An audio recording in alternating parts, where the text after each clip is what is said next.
Welcome to You've Only Come to Hear United. Today we will be looking at Manchester United's 3-0 away victory against Southampton, and we'll start off by looking at 5 pros and cons from the game. So first up, we're going to look at Matthijs de Ligt's performance. Yeah, I think it was brilliant the way he responded to a lot of the criticism that he'd received while he was on international duty with the Netherlands. I don't think there were many fans who doubted that he'd come back and he'd put in an absolutely fantastic performance for us, and that's exactly what he did. I think for everybody there was a bit of a shaky opening sort of half an hour, but having said that, I probably wouldn't have put de Ligt in that category. I thought he was brilliant. I think he's shown a lot of what he could bring to the team, and just in his persona and the way he comes across, I think you do see quite a natural leader in there, possibly in a way that the likes of someone like Victor Lindelof, for example. I know he's captained Sweden before now, but I wouldn't put Lindelof down as being someone who is a natural leader, and I think we've been lacking those in recent years. I think he put Bruno to one side and Harry Maguire to one side. There's others you could argue for, and people who maybe could grow into that role as they get older. I think Cobby's definitely someone who could grow into that. But we have been short in that respect, and I definitely think that there is we needed more of that, and I think Matthijs de Ligt is going to give us that too. He was also part of a clean sheet for us, which is, at times last year it felt like they were few and far between as well. But it feels like there's a really good chance he could strike up a good partnership with Lisandro Martinez. And I'm just hoping they both stay fit. I really am, because they genuinely could be the new Vidic and Ferdinand, if you like, or Bruce and Pallister. I would love to see those two establish themselves as Manchester United's first two main sort of first two at centre back this year. Second, from the pros, there were multiple good performances, and that's sort of shoehorning a lot of people there into one point. But first of all, Andre Onana, penalty save. That moment really changed the game for us. He had another good save earlier on as well. I can't remember who that was from there, but yeah, he put in I thought a really strong performance in terms of what he had to do. It wasn't tested loads, truth be told, and it's not the sort of display that's going to allay anybody's fears with regards to the errors that he's had previously, where he's let arguably easy chances in. But having said that, it was still something strong to build on. Christian Eriksen, he wouldn't have been my choice of midfielder for the game, not necessarily because of his ability to have a good game at all. It was just a balance in midfield, and I think I wouldn't have been the only United fan worried about seeing Eriksen and Kobbie Mainoo line up and wondering, are we going to have enough physicality in there? And I think in the opening 30 minutes, they were reasonable concerns to have. That being said, Eriksen himself had a really good game. I thought he linked play well. He showed why he's such a quality player. It's almost a shame you can't have 12 players on the pitch, and he'd be an extra man in midfield for you to help link play. But I think when everybody is fit and available, I don't think Eriksen is the person that you go to first. Maybe there's scope there dependent upon how much ground Ugarte can cover. That in the sort of absence of Kobbie Mainoo, maybe Eriksen and Ugarte could work. I think that's something we're going to have to see, just how much Ugarte can bring to the table in terms of the ground he's able to cover. Johnny Evans, a quick word there for him coming on and filling in centre back at left back. Basically, you ask him where to play, and I'm pretty sure he would give it a go at least. Probably do quite well there too. But it was it's just a great option to have, Johnny Evans, and I'm very relieved he's here as backup for another season at least. Ugarte himself came on, and there was one in particular moment, I think there must have been about 5-10 minutes to go, where he won possession in the middle and started an attack, and that's the sort of thing that we want to see this season. So fingers crossed there's lots more of that to come. Not a big sample size to sort of see what he's going to bring to the table, but even so, I thought there were some promising moments in there. Ahmad was fantastic. I think he definitely is pumping out a lot more good games than bad at the moment. In fact, I don't remember him having a bad game, even when I think he was pretty poor even when he got the goal against Brighton, but that was still comparatively compared to maybe what other players have put out, it was still not a bad performance. And obviously, as I just said, he got his goal as well. So, really, I think he's coming on really well. Some of his movement and some of his link-up play and his dribbling and positivity on the ball. It's surely hard to not select him at the moment. And it's good for competition for places too. And Joshua Zirkzee, I thought was, obviously got his debut goal for the Netherlands in the week. I think we saw more of what we wanted to see from him, just in terms of dropping back, linking the play, and then moving forwards into attacking areas. He should have scored 2 goals. I think that's probably the biggest criticism fans can have of him at the moment is he's not scoring. He's not scoring enough goals when he should be. There's some big chances been missed so far this year. We saw it against Liverpool. We saw it again today. Hopefully that improves in the future. But you can see a lot of potential there. And there's definitely, it does mean moving Bruno around. It does mean tinkering with the team. And it might not necessarily be the best option. But having a Højlund and having a Højlund and Zirkzee partnership, there's something quite appealing to that prospect. So it'll be interesting to see if that does happen at all this season as we get further into the year. There's a lot of games, as we know. We've got obviously Barnsley up on Tuesday, some European games coming up. So they're not going to be short games. Marcus Rashford. So last time out against Liverpool, obviously he drew a lot of criticism, myself included. It wasn't a great performance. I don't think he's been great this season. I've mentioned before, he looked quite hungry pre-season. I was excited to see what was going to come. So what he was going to bring to the table this year, because I just thought there was something there, and he was going to come back, and then it just seemed to go flat again in the start of the year. Although he did put those two excellent chances against Liverpool. I'd watched previously, I think just last week, I was openly asking for Garnacho to come into the team in place of Rashford. I just thought it was time. We weren't seeing enough from Rashford. Then I saw an interview with RH Elite Coaching, Ryan Hopper, talking to the Stretford Paddock. Prior to this, I'd seen some videos of Rashford training during the international break, and then listening to the interview, in addition to the videos, and listening to the way Ryan was talking about Rashford, and just watching the way he was finishing, I couldn't help but feel that he had to start. Maybe it's a bit rash to watch a video and then make a judgment just based on a training session ultimately. But there was just something in the way he was hitting the ball. There was something in the way there was a determination there, which I haven't always necessarily seen from him on the pitch. And I thought if he plays, he's going to score. Watching the way he was hitting the ball, and his finish was fantastic. There was such a short, small part of the goal for him to put that ball in, and he found it. And yeah, I thought he was good. I mean, his overall performance was solid, but it's those moments from him that need to come off, and he looked more direct. At times I didn't feel like he was trying to overcomplicate things, which is one of his worst habits for me. He gets into positive areas and then just tries to do maybe dribble a little bit too much when he could pass or shoot, so turning down the shot when he choosing to dribble instead. And I think today he simplified things a little bit more, and yeah, it was a really good finish. Yeah, the keeper was a little bit obscured, but still he had to find, he found that area just inside the post, and I'm hoping that is a massive confidence boost for Marcus Rashford. The next one, as a pros for me, was there was some great combination play at times between the attackers. Really good combinations.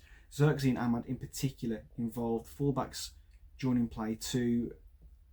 It was just, there were some really positive signs there. Now, for me, being a United fan of just over 30 years now, I've grown up with my first sort of experience of United playing that sort of really intricate, smart link-up play was York and Cole in the 98-99 treble winning season, and every time they had that sort of the dummies and the feints and sort of that link-up, it was just fantastic to watch. It really was. And then obviously you had the Rooney, Ronaldo, Tevez link up, particularly Rooney and Tevez. They just seem to have a very instinctive connection, and I just don't think we've seen the like since then.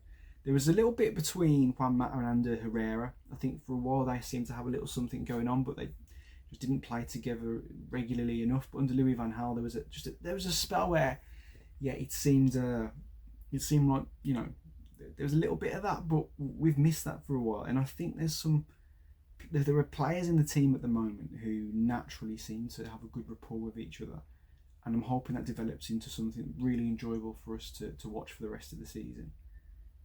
And then the final pro really for me were goals for the attackers again. Rashford's on the score sheet now.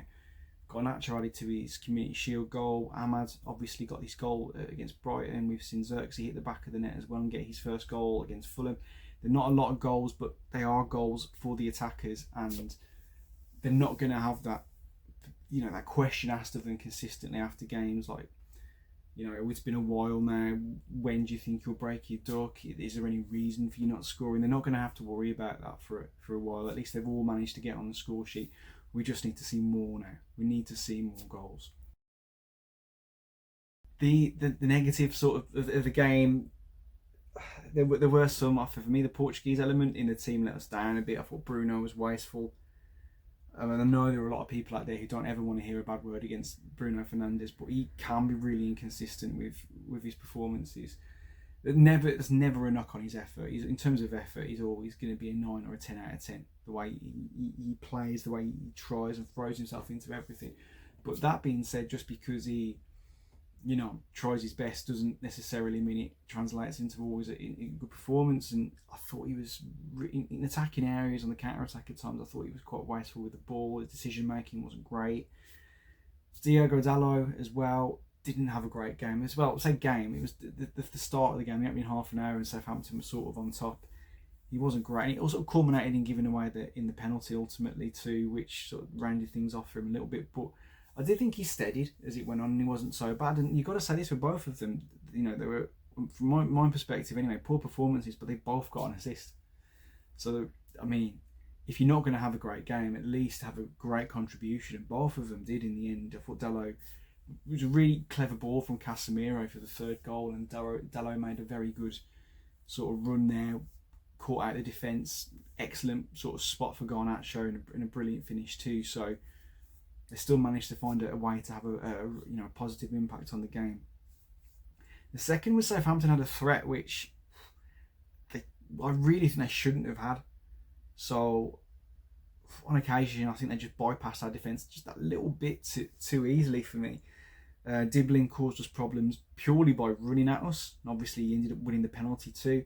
Sugawara had an unmarked header. Again, we've seen that way too much this season. There are far too many unmarked headers happening. And that's going to cost us too many games. You could be dominating a game, and if you let in a goal from a corner, that's it for you. I think the Tottenham game is an excellent example of this, where, you know, Tottenham were pretty dominant against Arsenal without really being threatening and chucking a lot of, you know, useless crosses into the box, if you like. But they didn't look. I mean, they didn't look to me like they were going to lose that game. But they were undone by an unmarked header in the box for Gabriel. And I could see that happening to us this season. You know, if we start to do well in games and sort of find a way to not just play on the counter attack all the time and actually impose ourselves on teams, the last thing you want to do is let in an unmarked header. So that is something they're going to have to get on top of in training. Another one, there was a Walker Peters run into the box as well, which caused us a problem too. It was just a bit too easy to dribble past us at times. And then Crystal Palace will be a different test. Now, luckily, we haven't got to face Elise this season.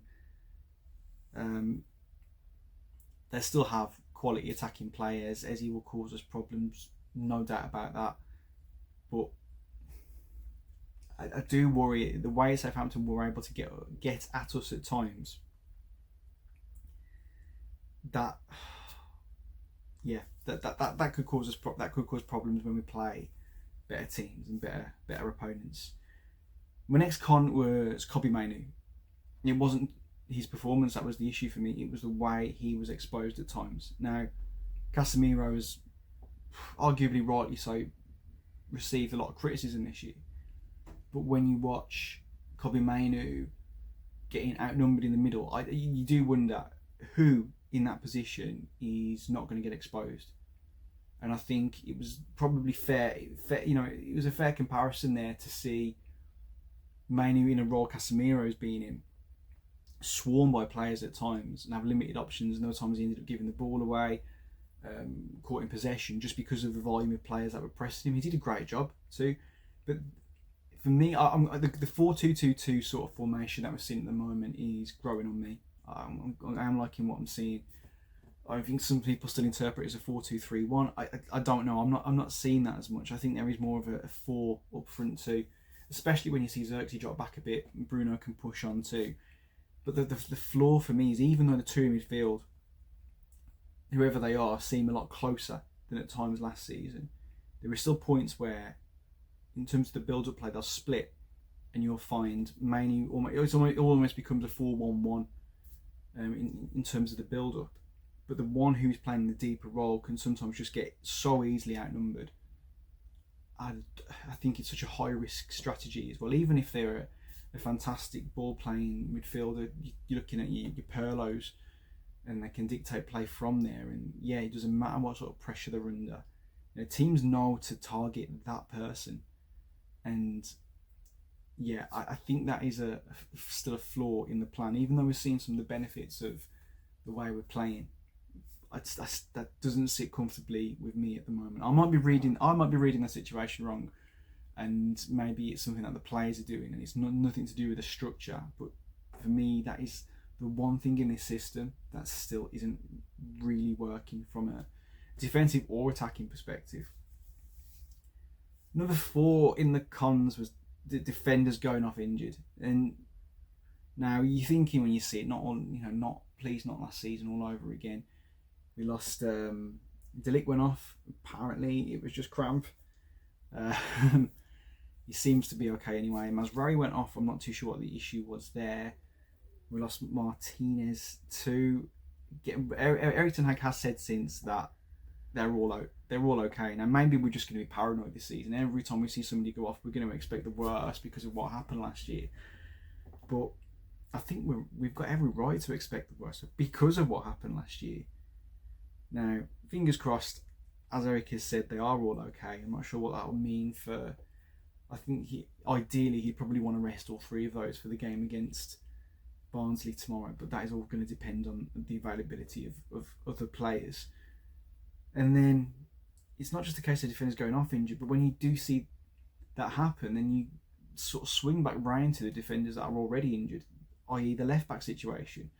And with no Luke Shaw, and Malacia not quite back yet, and again he's been out for a long time, so I'm not sure how quickly he's going to be able to just come back in and play, in the first 11.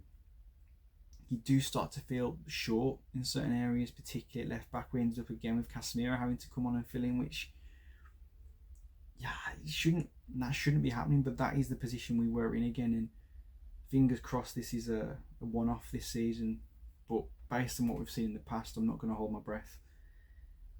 And lastly, the con is, as I touched on a little bit earlier, talking about Southampton's threat, it is only Southampton, and they did do us at times. They caused us problems which we shouldn't have been having. It's not just that either. It's we can get excited about a 3-0 victory, but again, it's only Southampton. No disrespect to Southampton, but they've not lit up the season at all yet. They're struggling in front of goal. They have a lot of possession, but that's not been converted into goals. They do look vulnerable at the back, the way they play out. I'm not going to learn a lot from this game in terms of the force we could be this season. There were some positive signs, as we spoke about before, but we're going to need to see this translated against much tougher opposition. And fortunately or unfortunately, whichever way you want to look at it, we're going to be able to see that in the coming weeks with games against the likes of Villa and Tottenham and Chelsea coming up. So yeah, fingers crossed we're going to be able to see how we hold up to a stronger test. You can chuck Palace into that category too. But even if we do come past Palace, that will be a bigger victory than this. We've still got those bigger games coming up. and we could well beat Palace and then come unstuck to to Villa or Tottenham. And there'd be no shame in that based on performances last season. But if we've got aspirations of doing well this season, we can't afford that to happen. Just one more point from the game that I wanted to touch on, and that was the red card. Now, I've got no complaints as a United fan in terms of Southampton going down to 10 men, but I would say this: I've seen a lot of people go, and oddly, for me, they've been unanimous agreeing that it was definitely a red, but I thought it was high, but slightly in front of Garnacho. My sort of bar is, if there's a red card in a game, do I want to see a United player sent off for that? And it was high. And if he makes full-on contact with the player, yeah, absolutely, it's dangerous. But I think as high as it is, I think he goes ahead of Garnacho. The contact doesn't end up being flush. And because of that, I'd be giving the player the benefit of the doubt and going, you've brought him down, but you've not tried to, it's not dangerous play. It might be a high boot, but you've not, I don't think the intention's there at all to cause injury. I think it's just he's trying to bring him down. And, maybe I'm going to be on my own in this one, but I wouldn't want to see a player got sent off for that unless they're catching them sort of square on. And then obviously, yeah, it is serious and dangerous, but I think the timing there just suggested to me that it was more of he was trying to bring him down. Basically quite a high trip, if you like, which could have been dangerous. It'd be one of those where I hate the expression, but one of those that'd be called an orange card at times, fall somewhere between a yellow and a red. But I guess, to be fair, in a game where you're seeing yellow cards given out to Bruno Fernandes and Harry Maguire for kicking the ball away like they did, you see a tackle like that, then maybe, if that's what a yellow card is these days, then that has to be a red card now.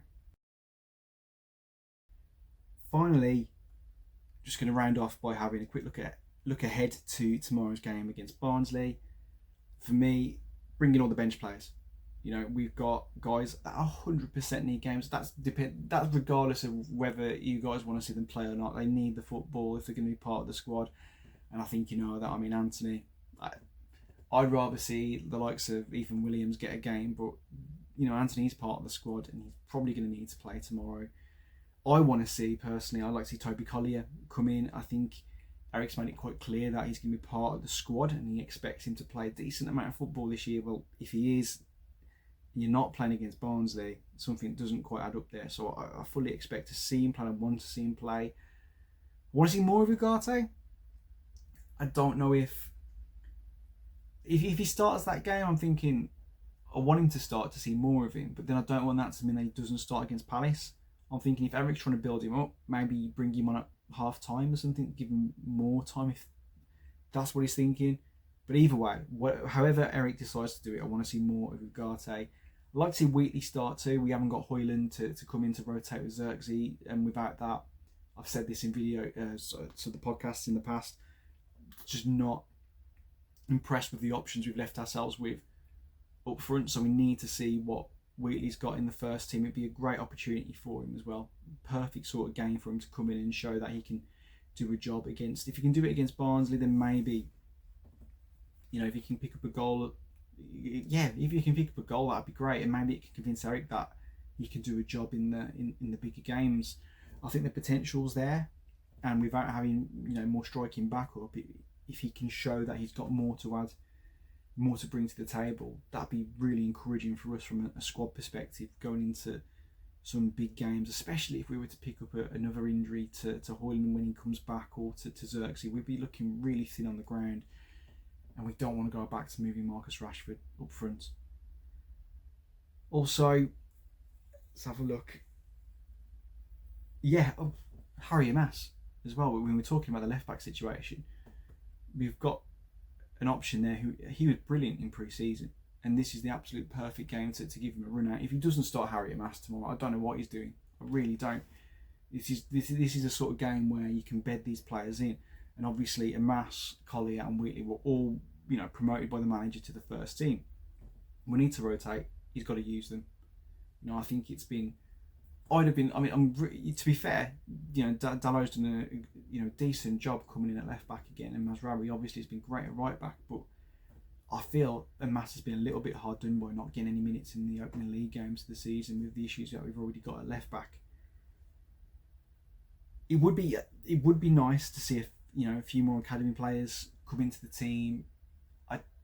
I think because we need to give players minutes, the best I can probably hope for is players from the bench, so I'll take that.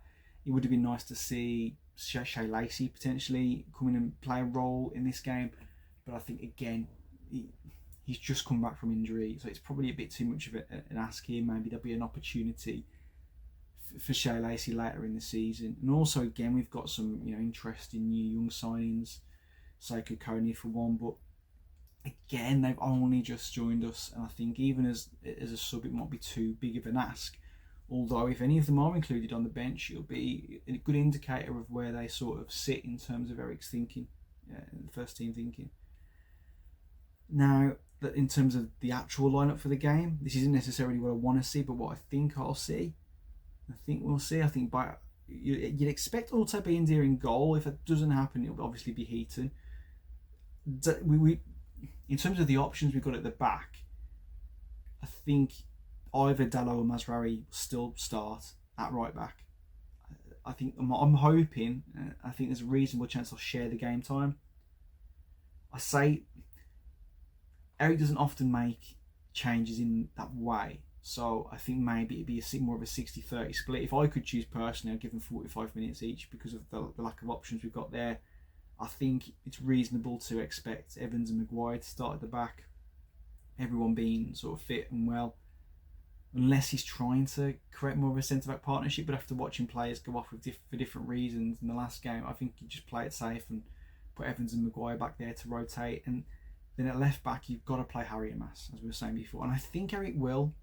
I think this is a good opportunity. If we were playing maybe Premier League opposition, that wouldn't happen. I think he might even just go along the lines of pretty much a first team. But we've got to rotate. We've got a lot of games coming up. And use your left back. I think he will. Obviously, as I said, this isn't what I think will happen. This isn't what I want to happen. This is what I think Eric will do.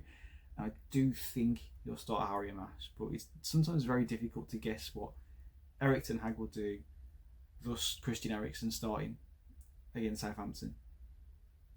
Casemiro, I'm pretty confident he'll come back into the team alongside Toby Collier. What I'm not sure about, and the only position that I can't work out, is what he's going to do for the number 10 role or third midfielder. Now, he could start Ugarte, maybe push Casemiro or Collier further up, which wouldn't be the most comfortable fit, but I think he could do that. Bruno could play again because Bruno rarely gets injured. It would be a good opportunity to rotate him out, but he's the captain too, so don't be surprised to see Bruno Fernandes start at all tomorrow. Mason Mount would have obviously been the one who would come in if he'd been fit, so that option's been taken away from him. I had a little look back through the academy players, thinking, can anyone step up into that role? There are players, but will Eric do that? I don't see it happening. So that is the one question mark for me. I'm not too sure who that third midfielder will be. And then in terms of attack, I'm expecting Garnacho and Anthony will almost definitely start. And then I have gone for Wheatley up front. I think it's not impossible that we'll see Xerxes start again. I think Rashford came off at a reasonable time, so it might be that he's got Rashford in mind to play as part of a front three. I'm going to say he'll go with Wheatley though, again having made him part of the first team and knowing he'll want to give him that experience. If he doesn't, I think it tells us a lot about how he sees his forward options for this season, because I don't think Ethan Wheatley's necessarily going to get a better chance to start a game at least. If you like the video today, please make sure to check out our previous podcasts and our shorts, and don't forget to like and subscribe.